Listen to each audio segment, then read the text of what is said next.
Bom, a gente contou aqui para vocês que a guerra tarifária entre os Estados Unidos e a China pode impulsionar o agronegócio brasileiro, é o que avalia o jornal inglês Financial Times. A situação acontece porque Pequim e outros países que sofreram a taxação passam a olhar para o Brasil como uma das principais fontes de uma série de produtos. E aí a gente inclui soja, carne bovina.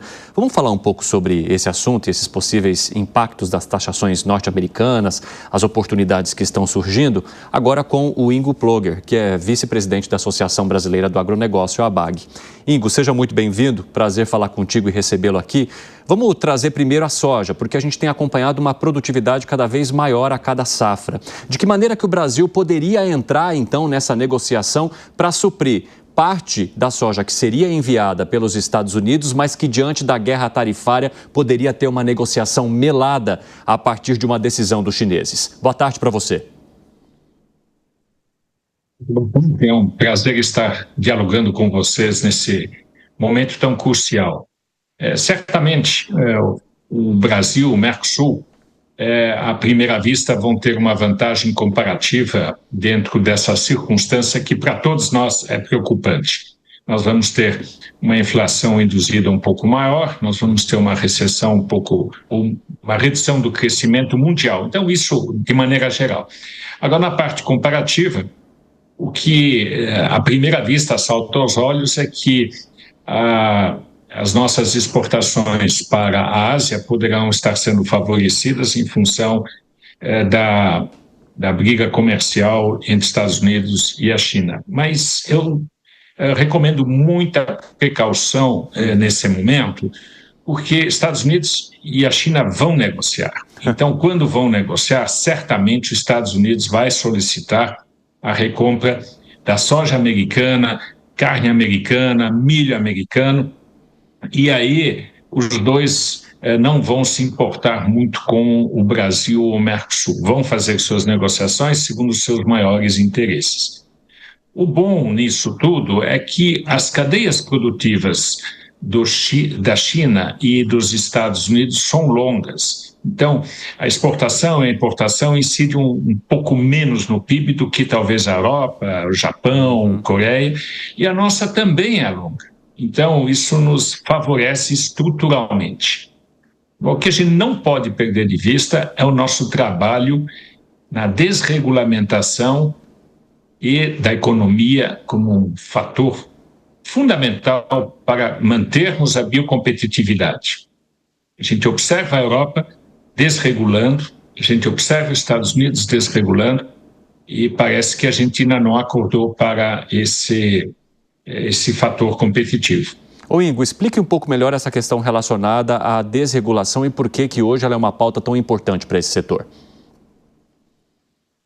Veja, os Estados Unidos agora ele desregulamenta toda a parte de uma maneira talvez extrema, a questão ambiental, a questão social e tenta facilitar a parte de investimentos nos Estados Unidos. Com o relatório Draghi na Europa, vai acontecer a mesma coisa, já está acontecendo.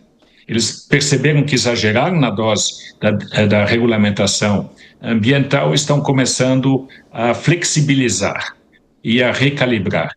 E nós, no Brasil, estamos mantendo o ritmo de sermos cada dia mais rigorosos na parte ambiental. Não que a gente desrespeite, não que a gente não o faça, mas a gente tem alguns exageros. E esses exageros, eles têm que ser recalibrados. Isso nós não estamos fazendo. Então, você vê, por exemplo, uma CVM pedindo uma regulamentação ou uma informação sobre o escopo 3 dentro dos formulários que uma empresa de capital aberto deverá ter. Ninguém no mundo faz isso, né?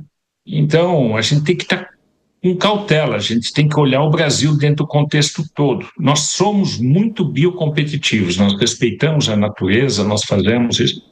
Agora, a gente tem que saber colocar a dose correta. E esse é o momento agora.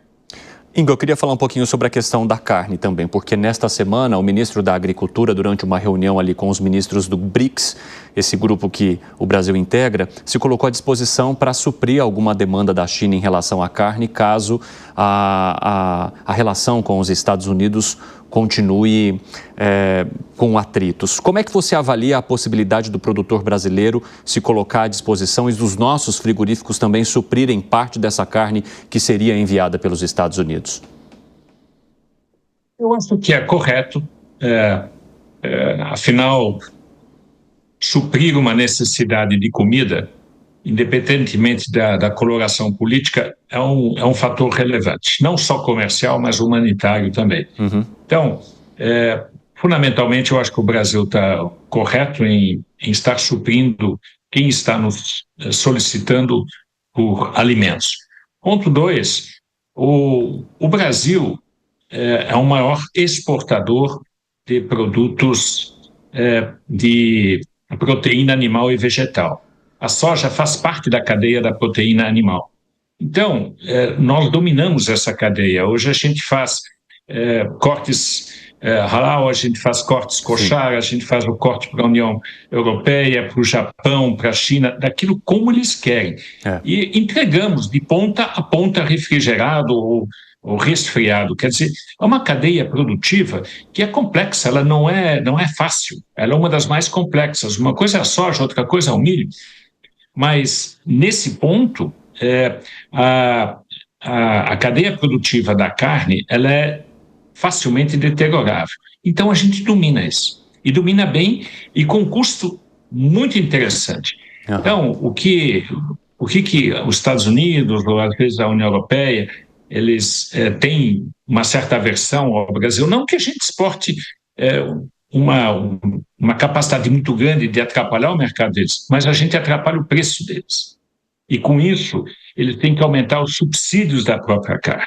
Uhum. É ali que está a chave da questão.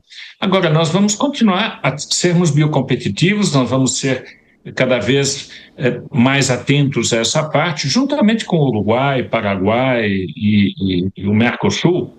Então, não adianta. Nós não vamos parar por sermos mais biocompetitivos. Ingo, nosso comentarista Gustavo Segré quer participar da nossa entrevista também. Segré, fica à vontade. Muito boa tarde, Ingo. O senhor mencionou a desregulação e eu acho fantástica essa ideia, mas não me parece que seja uma prioridade desse governo. Uhum. Deveria ser colocado como uma política de Estado, talvez, para evitar que um governo queira desregular, venha outro governo e não esteja tão prioritário com essa pauta.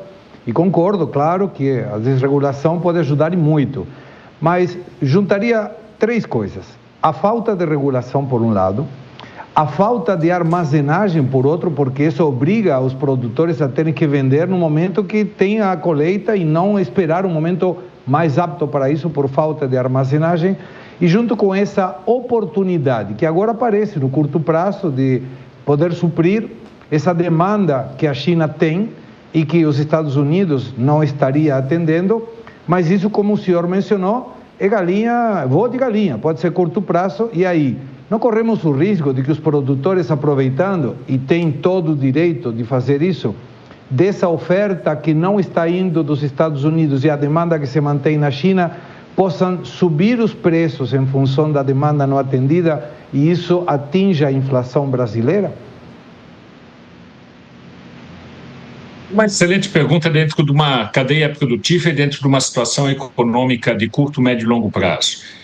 No meu entender, nós estamos muito bem nessa cadeia produtiva das proteínas e as suas consequências, tanto pela parte da soja quanto pela parte do grão. Então, uma questão, e você tem toda a razão, olhar na produtividade, e uma das questões da produtividade é a questão da armazenagem, especialmente para o médio e pequeno produtor. Uhum. O médio e pequeno produtor tem uma dificuldade muito grande, porque quando ele coloca a safra dele no caminhão, ele vai estressar toda a cadeia de logística até os portos. Então, como a janela é curta, os preços desta logística, evidentemente, é alta. Então, os Estados Unidos, pelo contrário, eles têm um excelente armazenamento dentro da própria propriedade. As grandes empresas brasileiras, elas razoavelmente já se ajustaram. E é um tema praticamente de Minas Gerais para o sul, onde nós temos essa temática da estocagem. E nós precisamos pensar sobre isso, e isto é investimento. E o investimento hoje em silo nos juros que nós temos é uma taxa interna de retorno de 12 anos com 4 de carência. Isso você não encontra no mercado hoje. Então, política de Estado nessas circunstâncias, sim, teria que ser feito dentro destas condições, e depois você pode ajustar isso com o momento econômico-financeiro mundial de novo, né? Mas eu concordo com você que não se vê esse movimento no momento. Segundo momento, certamente você tem na agricultura altos e baixos, e se você está na safra, se você está na entre-safra, que tipo de preços você estará exercendo. O mundo inteiro está sofrendo com a inflação alimentar. Em média, a FAO publica isso, nós temos no mundo uma inflação acima das inflações locais entre 5% a 6%. O Brasil tem uma inflação menor nesse ponto, que chega a 4%, às vezes a 3% em cima da nossa inflação. Então, os nossos alimentos estão por volta de 7%, 8%, alguns chegam a 9%. Então, é uma questão estrutural, não é uma questão somente conjuntural. Então, na parte estrutural, você tem que fazer políticas fiscais em cima disso. E não é só monetárias. O Banco Central está fazendo a parte dele. Mas se a parte fiscal não fizer, o que ele faz? Ele aumenta o dele. E isso é péssimo para uma economia que está crescendo no Brasil. Você acelera dentro de um momento e puxa um freio de mão do outro. Então, você sabe que isso vai ter desgovernos ali na frente. Então, nós precisamos de uma política fiscal para este momento que nós temos, com todos os cuidados. O governo tem que rever seus orçamentos, tem que saber onde é que ele vai colocar mais, aonde ele vai colocar menos, e a gente não está vendo isso, né? E esse realmente é um risco de percepção conjuntural global e dentro de um potencial muito bom nosso. Nós vamos ter uma boa safra esse ano, nós vamos ter indicadores bons. Então, a oferta adicional, ela pressiona o preço para baixo, né? Então, eu não tenho assim uma expectativa de que nós vamos ter uma elevação muito grande de preços no Brasil nos próximos meses, não. Ingo, obrigado pela tua conversa conosco aqui na Jovem Pan. O espaço está sempre aberto. Uma ótima tarde. Feliz Páscoa para você e para sua família. Muito obrigado e boa Páscoa para vocês. Até a próxima. Valeu, Segré.